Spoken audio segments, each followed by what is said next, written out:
Hello and welcome to a multiplayer update for Legacy of the Void.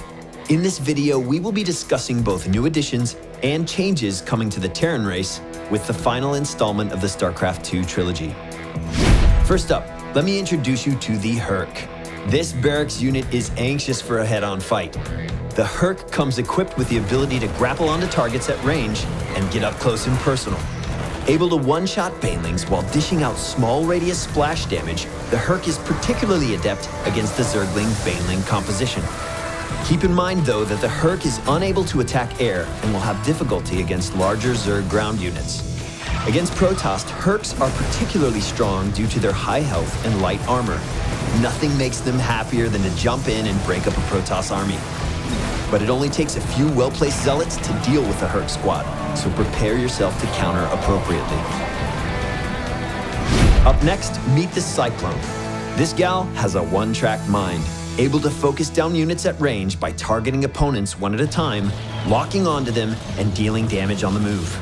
The Cyclone moves at the same speed as Stalkers, making them a solid choice for establishing early map control while picking off priority targets in the process. If you intend to counter the Cyclone, initiating combat swiftly and in force will work to your advantage. Moral of the story, if you're slow and big, you're going to lose against the Cyclone. However, there are always opportunities to counter the Cyclone's mobility. Alright, let's talk about changes coming to current units in the Terran roster, starting with the Siege Tank. You can now pick up and drop tanks while they're in siege mode. We dig the idea of creating opportunities to harass with the siege tank that weren't previously possible. In general, we think providing more opportunities to control your army in masterful ways is an exciting way to push StarCraft II. And now the big boy, the Thor. Thors will now be capable of self-repair. It's a pretty simple change. Use emergency repair to heal after combat, and you can bring the unit back up to full. The only drawback is that repairing a unit will prevent it from both attacking and moving.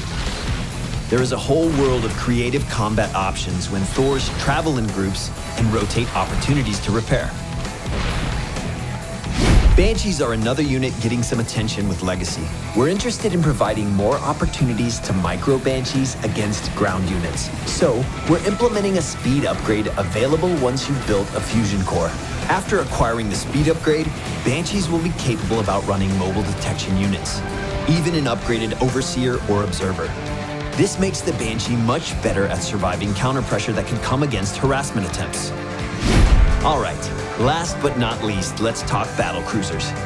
These iconic capital ships can now teleport anywhere on the map without vision.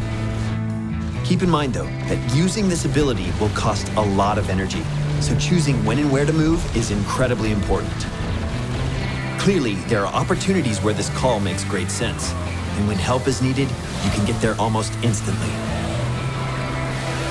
That wraps up our summary of design changes coming to the Terran race with Legacy of the Void. Keep in mind that everything is subject to change as we move into public testing. That being said, we hope you're as excited as we are to share in a new experience of StarCraft that will be more fast-paced than ever before. Thanks for watching, and be sure to check out the changes coming to the Zerg and Protoss armies as well. I'm Cloakin with Blizzard Entertainment, and we'll talk to you soon.